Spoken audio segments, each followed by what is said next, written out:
Vindo o primeiro dia de julgamento do ex-presidente Jair Bolsonaro e também de mais 7 réus acusados de supostamente articularem um golpe de Estado. Vamos imediatamente a Brasília. Lá está a repórter Janaína Camelo, que acompanhou todos os desdobramentos, as informações importantes desse julgamento e vai trazer os destaques para a gente.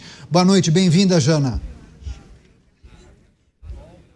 Muito boa noite para você, Caniato. Boa noite a todos que estão aqui nos assistindo.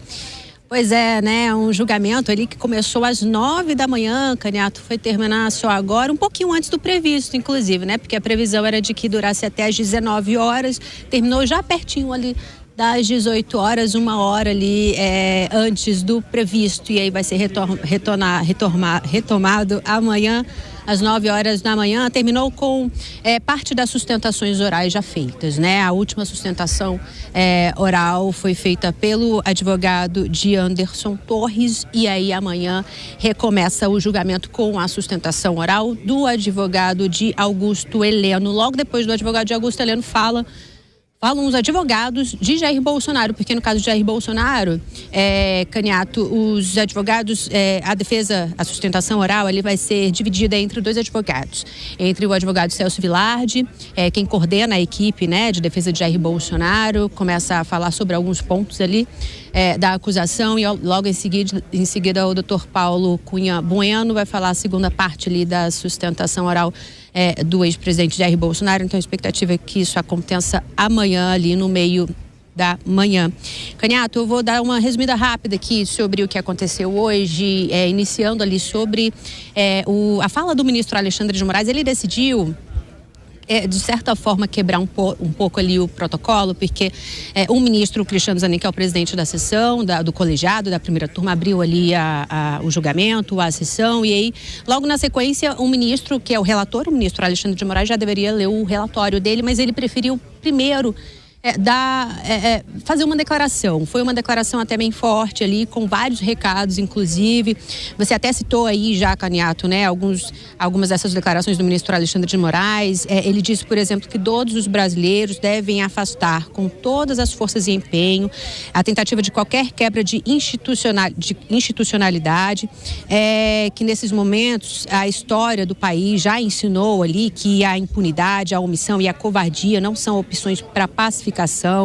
O ministro também garantiu que o destino ali dos 8 réus do núcleo crucial, que agora está sendo julgado, é a ação penal 2668, que se refere ali aos 8 réus do núcleo crucial. Segundo a denúncia ali de golpe, o núcleo crucial seria aqueles que teriam idealizado e coordenado um suposto plano golpista, e tudo sob a liderança de Jair Bolsonaro.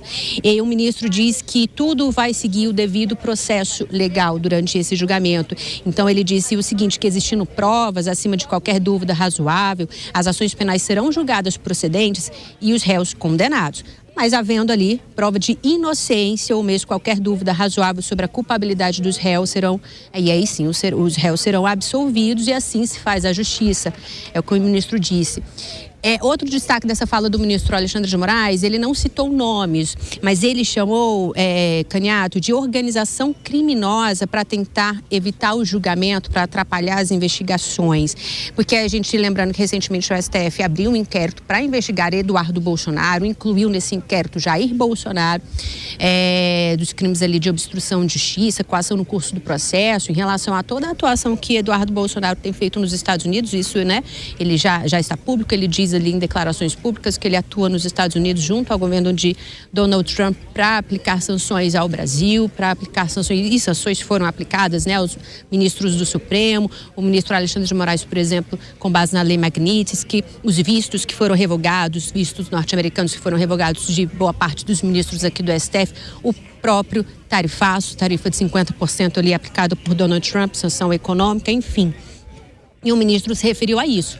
Antes de ler o relatório dele ali no início do julgamento, ele disse exatamente assim, que lamentavelmente no curso da ação penal se constatou a existência de condutas dolosas e conscientes de uma verdadeira organização criminosa que, de forma jamais vista anteriormente em nosso país, passou a agir de maneira covarde e traiçoeira com a finalidade de tentar coagir o poder judiciário e submeter o funcionamento da corte ao crivo de outro Estado estrangeiro e que essa coação, segue o ministro dizendo ali, não afetará a imparcialidade dos juízes desse STF. Aí o ministro faz uma longa defesa à soberania nacional e à independência do judiciário aqui no Brasil.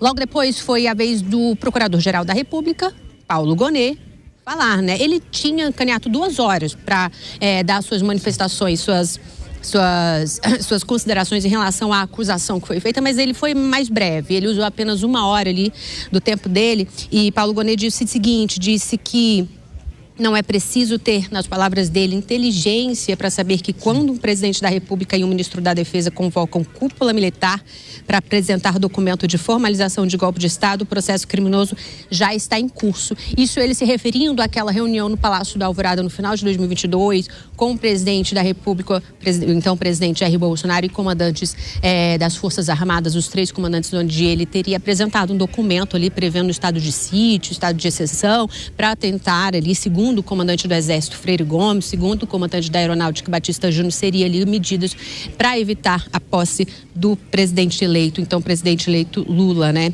Gonet também falou sobre o acampamento em frente aos quartéis, disse que esses acampamentos militares, que a instalação do caos era necessária para implementar o golpe de Estado ali, o que foi investigado.